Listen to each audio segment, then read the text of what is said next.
Greetings, family. Sending you love. Here we are in this now moment. I'm sipping on a ginger and honey tea. Get cozy. We're going to talk about something important. Could very well be the most important subject. And that is disidentification with thinking or thoughts or our mind. So the fact of the matter is that everything is inside of us. So we're all experiencing our own internal world that is created of thoughts and feelings, and it basically gets projected onto the screen of our consciousness, and we as consciousness are then observing and witnessing our mind. And so our mind is a beautiful thing because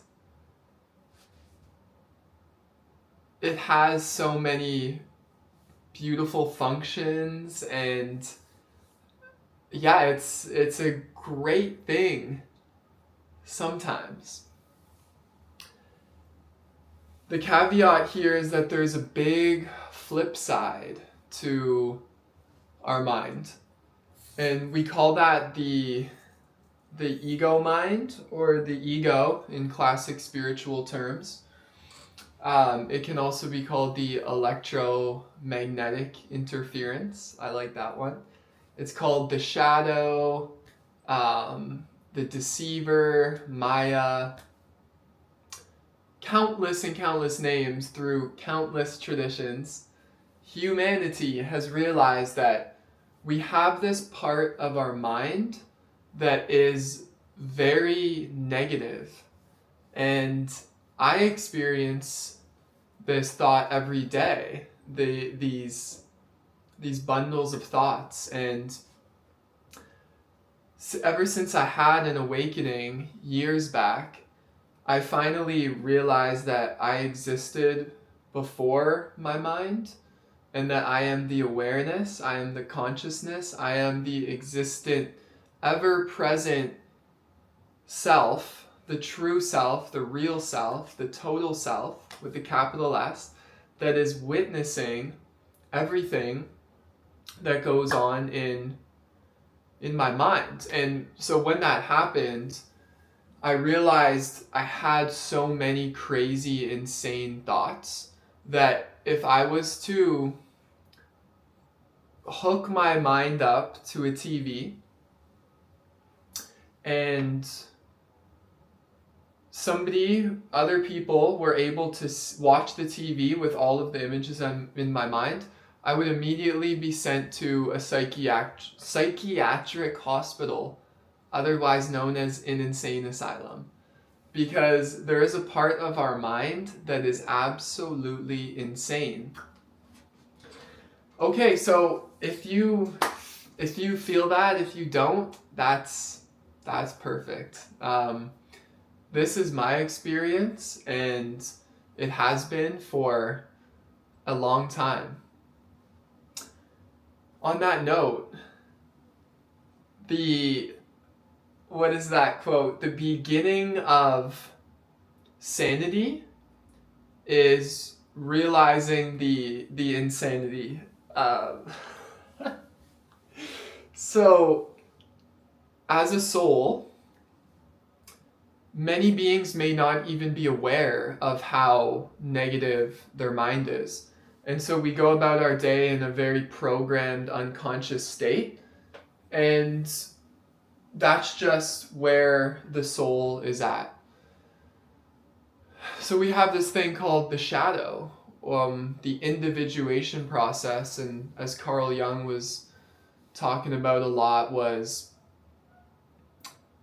bringing that darkness to the light. And in a sense, that's what spiritual awakening is. It's bringing all of this unconscious material that has been buried beneath the conscious mind, bringing it all up to this light, this divine flame, this violet flame, this consuming flame, the light of God, the Christ, all of these different names for the one I amness, the I am present that is ever present, which is really what we are. So we're bringing all of this up to the surface, and that's what we could call pain and suffering. We're really experiencing our own mind, and we suffer through our own mind by identifying with it. And that's the key. One of the keys is realizing that we don't have to identify with it. We can simply see it as a cloud passing by and say, oh, wow, there's that thought, and stop giving it our attention, which is our presence, our power, and we simply just let it go away of its own, and we realize that what remains, what I am, has never changed. It was the space of consciousness, the field in which that thought came and then left. And with that, you develop this space from your beingness and the mind. And that is the key, is to start to develop that space. And in a sense, that's what meditation is. It's becoming familiar with your mind. And it's such a wild journey because it never stops. This is a constant, persevering vigilance that if you want to be free of suffering and want to be free of the tyranny of the self-created prison, you gotta first you gotta first see the problem, which is the ego mind. And that's what all the great teachers talk about. I mean, when we're talking about spirituality, we're talking about transcending the ego. And so we hear the teachings that, the ego is your friend and you got to befriend it. And that's true from one context.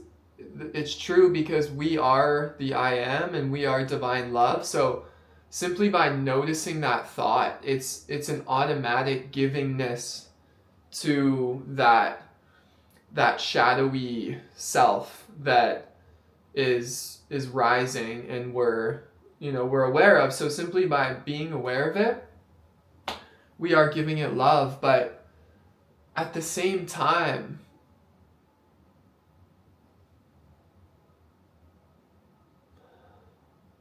I don't know if this thing really is our friend. It could be more of like a parasite at times. This parasite that lives in anxiety and worry and all these future planning, what if, but it's never in the moment.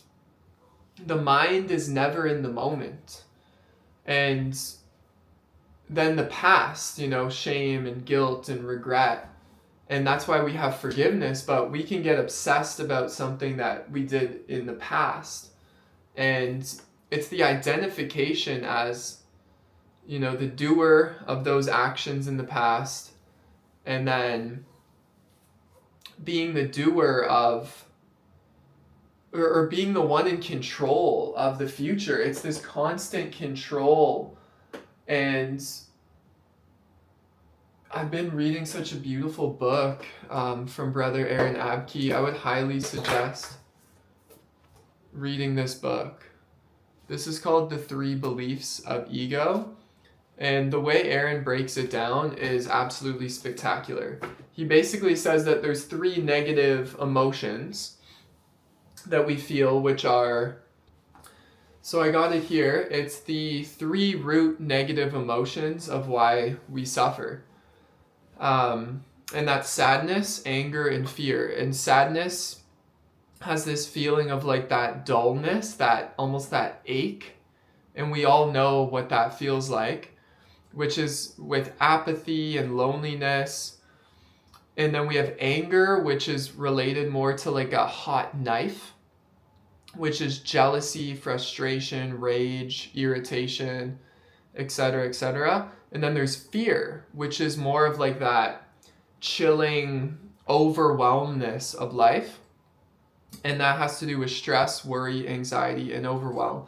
So this is what the ego is. And we all have experienced these. And so this thing is going to continue until we start to take sovereignty over our own state of consciousness. We start to take responsibility for every thought, every feeling, and we refuse to entertain, is a key, the negativity of the mind. And we actually, Dr. David R. Hawkins talked about the juice that we feel from like telling the story and like what's going on. Like we get juice from our own ego. And I mean, in my experience, this is the heart, this is the essence of life, is to transcend the ego and to realize who you really are in this, in this dense earth plane. So let me not get too far off track here. And it's based on lack, attachment, and control. So if we see these aspects about our own mind, lack, attachment, control. Lack, attachment, control. Sadness, anger, and fear. So I remember years ago talking to a brother, and I was telling him when I had this awakening, I felt like there was this force trying to like pull me down with it. But once you see this thing for what it is, it's the beginning of the end. And this is what dying really is, because in truth there is no death, because we are the immortal spirit. We are the I am, and that is temporarily inhabiting this cloak, giving life, giving an animating divinity to this cloak or this spacesuit or this meat suit to experience this frequency, this space and time. But if you listen to near-death experiences or any of the spiritual texts, we talk about this immortal spirit. And that is our consciousness. That is Sat Chit Ananda, consciousness, happiness, existence. And that is really and always and was and will be what we ever are. So this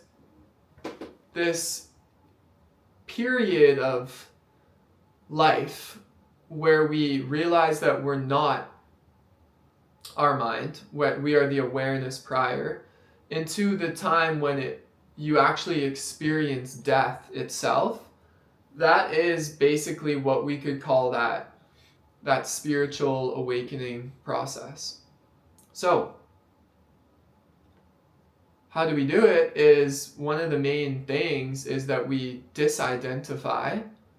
We stop identifying with our mind, and we simply let it be what it is, and eventually it just withers away, because we slowly spirally take back our beingness. We literally take our life back from this mental activity that, we basically come to a point where we see how futile it is to keep believing that this is me, and that the grace of God immediately begins to do it all. And that's why when we talk about surrender and letting go, these are the highest, spiritual practices, because to surrender is to trust. To surrender is to have faith. To surrender is to give up the personal identity and surrender it to a greater consciousness, a greater mind. And the same thing with letting go. We simply get to the point where we give up, and by giving up, we immediately, instantaneously become everything, because we've always been everything. We've always been abundant. We've always been whole. We've always been complete as our real nature. And there's these two distinctions between our awareness, our real self, and the false self. And so we need to start to really distinct this, and then the healing, the realization can really begin. So we also talk about how there's two distinct thought systems. So there's a thought system of love and of fear. So, or a constructive or an expansive thought, or a positively polarizing thought, or an electrical signal. And then there's destructive or illusory. We would call these like illusory thoughts. They're not real because they're not of love, and only love is real. So that's why the universe, that's actually how it is. It's actually all love, but the only thing that's stopping us from realizing that is this constant identification with the ego, the mental activity. So I want to share, really important teachers that have guided me along the way so far, and one of them being, Eckhart Tolle, which he's written the book The Power of Now and A New Earth, Stillness Speaks. These are all like the epitome of really all you need. I've explored hundreds of books throughout the years, and I always return back to these simple truths, these simple teachings. I read A Course in Miracles, studied all of Sri Ramana's work, listened to hundreds of lectures of Ram Dass, and had pictures on my wall of all of the saints and sages, Papaji. I could go on with the names. But all of the best ones, the best teachers, teach the direct path of self-inquiry, which is really the question, who am I, or what am I? And so I'll share with you that teaching is, when we ask that question, there is no answer in your mind. The answer is the realization of what is ever present, which is God, which is what is, which is the eternal now-ness, the foreverness of the allness, of the completeness, the fullness of divine love, divinity and love. And so when we ask that question, we're basically utilizing the mind to then stop going outwards and projecting outwards, and we're bringing it in, and then we let it dissolve and sink and merge into our consciousness, and then we simply rest. And then you will realize that you are that, and that there's nothing to become, there's nothing to attain. Everything is already perfect from that context of the I am. God is perfect. And when we realize that, we know that the human is imperfect and flawed and has defects, and that is just how we are, and that's a beautiful thing as well. Because if that guides us more to humility and forgiveness and surrender and trust and prayer and repentance and all of these divine traits of a being, of a positive, loving soul, then these problems or things in our life that really bring up great challenges, that challenge is to be utilized as a catalyst to grow and expand our capacity of love even deeper than it is now. And so the inspiration of this video, I know I've shared a lot and I jump all over the place, and I hope that I can teach and share clearer as we go, which I will. That intent will do it, but I'm really just sharing ideas and love and inspiration from my own heart of what has guided me and benefited me to return back home into the heart, into the true self. And it's the hero's journey, as we call it. And life is full. I mean, every moment, in a sense, is this heroic journey of transcending our own limitation, transcending our own negativity, transcending our own fear, transcending our own lack, our own attachment, our own sadness, our own anger, our own control, and surrendering and knowing that there's this higher power, there's this divine intelligence that is automatically just fulfilling life in all of its perfection. And we don't actually have to think that much. And that everything is just happening according to the divine plan and to God's will. So just to cycle it all back before we end in a prayer is that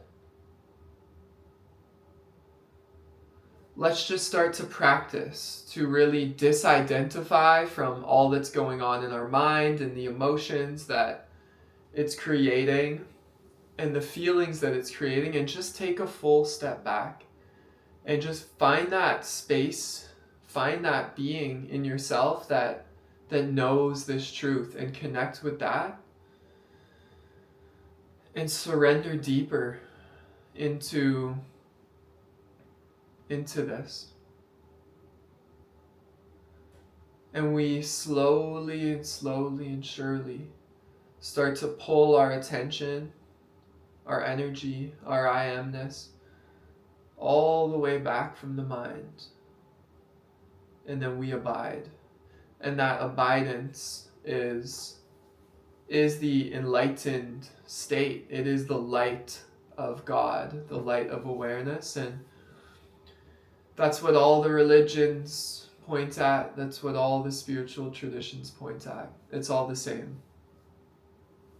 It's all the recognition of what is eternally now, which is eternal love and eternal happiness and eternal harmony and peace. And I feel like that's what life's all about, is returning back to this truth, returning back to this love, and then now outpouring it into this world. And that's how we create a new earth in a world full of avatars, beings that are totally living in harmony. And that's a beautiful vision. And that's something beautiful to strive for. And so we always start now, and we always realize that this presence is here now. And this sun is always shining. We can simply just watch a cloud pass by and then the cloud disappears. The sun is always shining no matter how bad the weather is. And nothing can stick, nothing can stain, nothing can actually affect this purity, this crystalline awareness. It can appear, it can seem that we're being tainted, but I ask you to find that place that has never been touched and let it reveal the truth and the way and eternal life itself. So easier, of course, easier said than done. And so we just strive to do our best. And as crazy as this world is, as challenging as this world is, no matter what, please do your best to return into the heart and to let go of the illusion of separation. And in order to do that, we have to feel the pain, we have to feel the suffering of everything. And it's this like constant dance of not getting pulled into it, realizing that it's there and it's part of, this humanness, this experience. But ultimately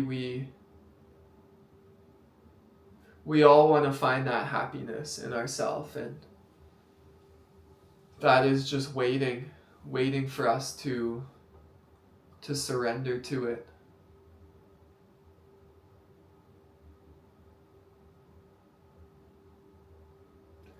And so we slowly but surely and simultaneously abide as our home now.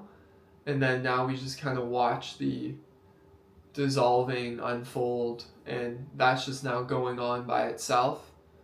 And so our duty here is to constantly be attentive and to just return back to love and to do our best to only give that out. And by giving, we receive it, and we are all one being. And so that is such a powerful state to live in. And that's how we live in true love with each other, true unconditional love. So on that note, thank you. Thank you, God. Thank you, life, for always being here, for always holding us, for always supporting us, for always nurturing us. As we return back to the recognition, the acknowledgement of you, and that we develop this. I pray that we develop this attitude of disidentifying with our mind and simply give us the power to invoke thoughts of love, thoughts of positivity that are actually in alignment with truth and of God. And let us, and may we give rise to these thoughts and these feelings of gratitude, of recognition, appreciation for the life that we've been given, and that spark of divinity that is in all of our hearts, no matter how far it seems we've wandered off and away from it. May all beings be free of this delusion. May I be free. May we all be free. May I be free so I can now outpour this love to my brothers and my sisters, my friends, my family, my community, all loved ones, all beings, all animals, all all of life, may we realize the truth of this and slowly but surely begin to feel and begin to consume what is in the way of this realization of God within all of us. And may we all find that now, and may we all live in that love now and share this love now and transcend this illusion for good.